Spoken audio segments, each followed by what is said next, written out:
What you're looking at is the latest in dollar store hoops, the Super Hoop, made in China. This hoop is made out of hdpe. Seems like it's very durable in terms of its strength, the tubing. It does have beams or something inside it, so it has that rattly noise. And it seems like they stop at the connection, so it's got some kind of a plug connection.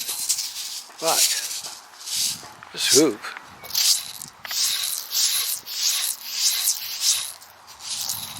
is a pretty reasonable choice for a beginner hoop. Whoops.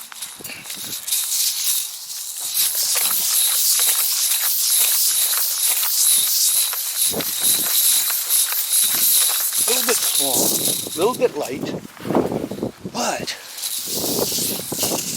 for $10,